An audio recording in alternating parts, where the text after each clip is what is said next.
거룩한 기름 부으심과 당신의 작은 그릇 사랑하는 여러분, 오늘 여러분과 아주 특별한 이야기를 나누고 싶습니다. 잠시 세상의 소음에서 벗어나 우리 영혼의 가장 깊은 곳을 울리는 하나님의 음성에 귀 기울이는 시간이 되기를 소망합니다. 오늘의 이야기가 여러분의 마음에 큰 울림을 준다면 구독과 좋아요를 통해 더 많은 분들이 이 은혜를 나눌 수 있도록 동참해 주세요.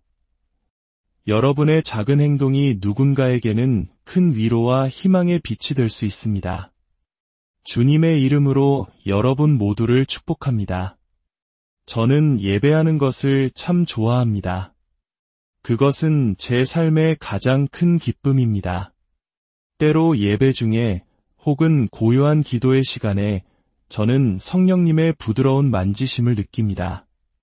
마치 누군가 제 어깨를 가볍게 톡톡 하고 두드리는 것 같은 느낌입니다. 그것이 성령님께서 제게 말씀하시는 방식입니다. 그 부드러운 만지심을 느낄 때 저는 그분께서 제게 일어나라 하고 말씀하신다는 것을 압니다. 이 경험은 제게 아주 특별합니다. 왜냐하면 제가 처음으로 하나님의 강력한 임재 앞에 완전히 무너졌을 때 저는 일어설 수 없었기 때문입니다. 7일 밤낮을 저는 그저 엎드려 있을 수밖에 없었습니다. 어떤 분들은 왜 자꾸 오래된 이야기를 하냐고 물을지도 모릅니다. 하지만 이것은 결코 낡은 이야기가 아닙니다. 바로 지금 우리 안에서 일어나고 있는 새로운 변화, 새로운 전환에 대한 이야기이기 때문입니다. 겉으로 보이는 모습은 다를 수 있습니다.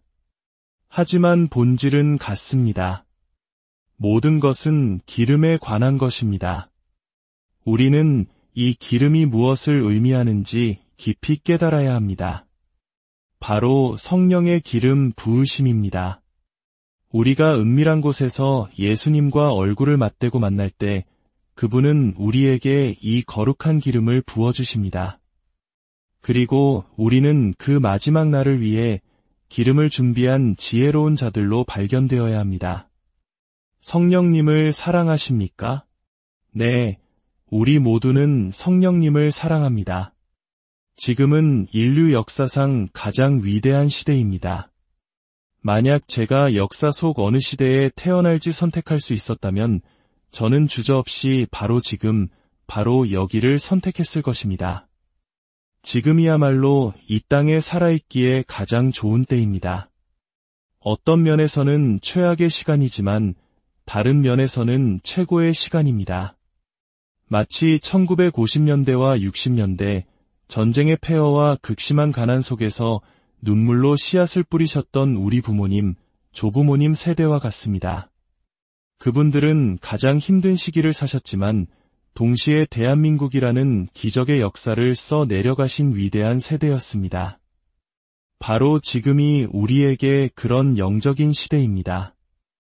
오랜 시간 동안 만나지 못했던 믿음의 동역자들을 다시 만났을 때를 기억합니다. 어떤 이들은 전쟁과 핍박으로 인해 다시는 고향으로 돌아갈 수 없는 선교사님들이었습니다. 우리는 서로를 부둥켜 안고 그저 한참을 울었습니다. 말로 다 할 수 없는 감정들이 눈물로 터져 나왔습니다. 그것은 당신이 아직 살아있군요. 내가 아직 살아있군요 하는 생존의 확인이었습니다. 올해만 해도 우리 공동체의 수백 명의 형제자매들이 참수당하고 십자가에 못 박히고 불에 타순교했습니다. 그들은 이미 하나님의 영광 가운데 있습니다. 어떤 이들은 그들이 실패했다고 생각할지 모릅니다. 하지만 저는 그들이 우리보다 앞서 영광스러운 본향에 도착했다고 믿습니다. 그들은 믿음의 경주를 완주한 승리자들입니다. 그렇기에 저는 성령님의 음성에 아주 깊이 그리고 간절하게 귀를 기울입니다. 그분의 말씀은 결코 가볍지 않습니다. 그분이 부어주시는 기름은 값싼 것이 아닙니다. 우리를 위해 흘리신 예수 그리스도의 보혈은 세상 무엇과도 바꿀 수 없는 가장 고귀한 것입니다.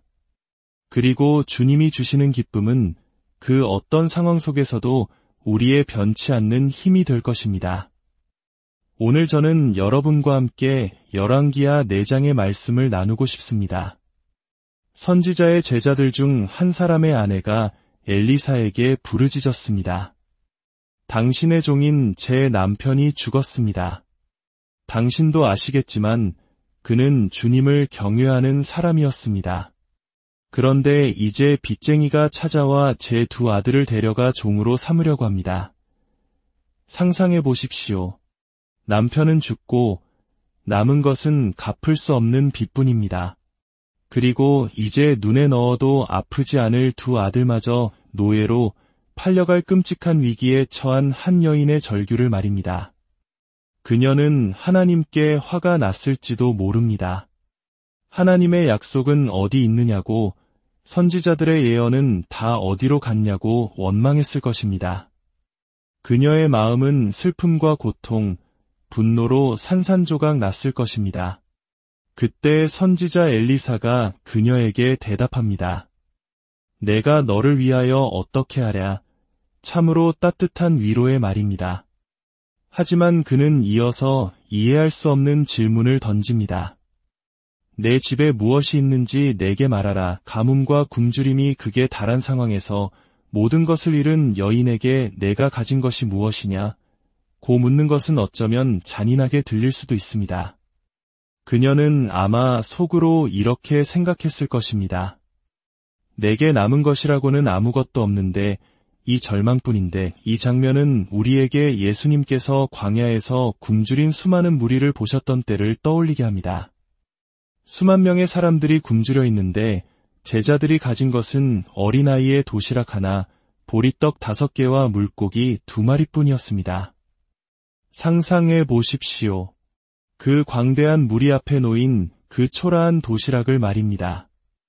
인간적인 눈으로 보면 터무니없이 부족하고 심지어 우스꽝스러워 보이기까지 합니다.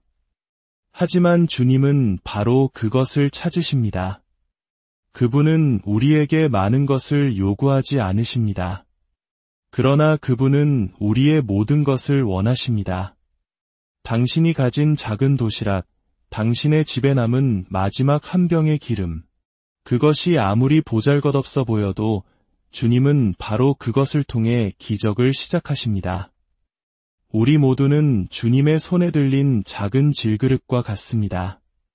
우리는 왕의 자녀여 거룩한 제사장이지만 동시에 우리는 흙으로 빚어진 연약한 그릇일 뿐입니다. 우리는 토기장이이신 하나님께 무엇을 하라고 명령할 수 있는 존재가 아닙니다. 토기장이이신 그분이 우리를 빚으시고 우리는 그분의 손에 온전히 맡겨진 질그릇입니다. 이제는 우리 자신을 그분께 내어드릴 시간입니다.